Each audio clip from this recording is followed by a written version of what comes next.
Sino nga ba si Jacqueline Jose? Ang gitnang pangalan o maternal family name ay Santa Ana at ang apelyido o paternal family name ay Gok.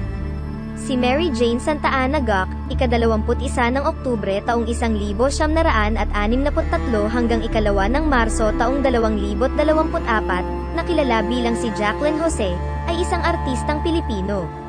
Kilala sa kanyang matalim na mata at magkasalungat na papel sa mga pelikula at soap opera, siya ay tumanggap ng iba't ibang mga parangal, kabilang ang 5 Gawad Urian, 2 Luna Awards, at isang FAMAS Award, bilang karagdagan sa isang Asian Film Awards nomination. Ginawa ni Jose ang kanyang debut sa pag-arte noong 1984 sa back-to-back adult drama film sa Chicas ni William Pascual at sa Private Show ni Chito Esronio, na nakakuha ng kanyang unang nominasyon sa FAMAS Awards para sa huli. Nang sumunod na taon, nagbida siya sa White Slavery ni Lino Brocka, na nakakuha sa kanya ng kanyang unang nominasyon sa Gawad Urian. Ang kanyang unang Gawad Urian na panalo ay nagmula sa kanyang papel sa adult drama film na Takaw Tukso, 1986, na nanalo ng Best Actress Award. Nanalo siya ng kanyang unang Luna Award para sa Best Supporting Actress noong 1996 para sa pagganap na mistress ng asawa ni Flor Contemplacion sa The Flor Contemplacion Story, 1995. Kung saan nakuha rin niya ang kanyang ika-4 na Gawad Urian at ika-4 na nominasyon ng FAMAS Award. Patuloy siyang nakakuha ng mga parangal at kritikal na pagbubunyi para sa kanyang mga gawa sa pelikula mula 1990s hanggang 2000s. Ang unang paglabas ni Jose sa telebisyon ay sa soap opera na Familia Zaragoza. Gumaganap bilang Esther mula 1996 hanggang 1997 at sumikat sa telebisyon para sa paglalaro ng Magda sa Mula sa Puso, 1997 hanggang 1998. She later appeared in numerous soap operas including Nagsimula sa Puso, 2009, Reputasyon, 2011 hanggang 2012, Kahit Puso'y Masugatan, 2012 hanggang 2013.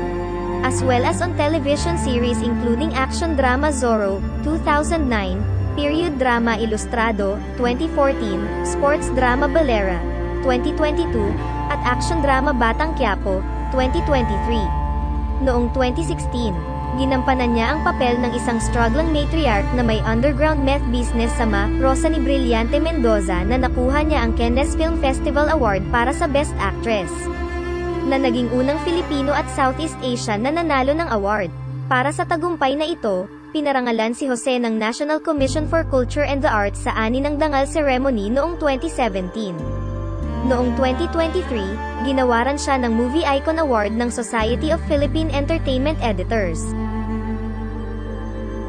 At sa katunayan, si Jose ang kauna-unahang Southeast Asian na nag-uwi ng Gold Leaf Palm d'Or Award para sa Best Actress mula sa masasabing pinakamagandang film festival sa mundo. Ipinanganak bilang Mary Jane Santa Ana Gok noong ika-21 ng Oktubre taong 1963, ang kanyang ina ay isang mang-aawit sa isang silid pahingahan at ang kanyang ama ay isang Amerikanong may lahing Aleman, na nakatalaga sa base militar ng Amerika sa Angeles City. Sa isang panayam sa TV, sinabi niya na hindi niya nakita ang kanyang ama, ngunit hindi ito sanhi ng emosyonal na pagkabalisa para sa kanya. I grew up as a silent child, the one who just kept to herself but watched the world around her.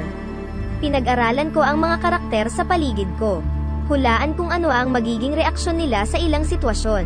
She also won the Star Award Supporting Actress of the Year 1996 for The Flor Contemplacion Story, The Gawad Urian Best Actress for Itanong Mo sa Buwan, 1988. Ang Metro Manila Film Festival Best Supporting Actress para sa Bubbles Ate Van Gang, 1988, at ang Gawad Urian Best Actress para sa Takaw Tukso, 1986. Ang nagustuhan ko sa kanya ay hindi lamang siya gumanap sa mga art house na pelikula kundi pati na rin sa mga komersyal, na tinatago ang bawat papel na may parehong hilig para sa kahusayan. At pagkatapos, magtatrabaho siya sa telebisyon, na nagbigay sa kanya ng mas malaking audience.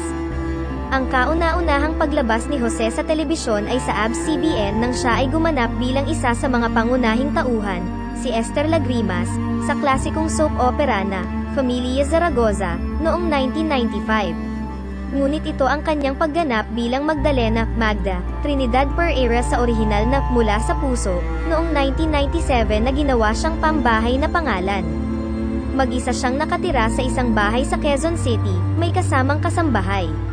Nagkaroon din siya ng bahay sa Laguna, kung saan balak niyang magretiro at magsaka. Dati siyang nagtatrabaho ng 27 oras na diretso, nagsushot para sa kanyang mga palabas sa drama sa TV. Uuwi siya ng 9 o 10 kinaumagahan, at matutulog lang. Mamaya na lang siya makakasama ng hapunan. Ngunit ipinagmamalaki niya ang katotohanan na pinalaki niya ng maayos ang kanyang mga anak, na may sariling isip, na umuukit ng mga malayang buhay. At masaya siya na ginawa niya ang lahat ng mga pelikulang iyon, kung saan ang kanyang understated acting ay parang banga ng tubig na kumukulo. Nag-iwan siya ng napakatalino na filmography, isang legacy na isa lamang sa pinakamahusay sa Pilipinas, at sa buong Asia.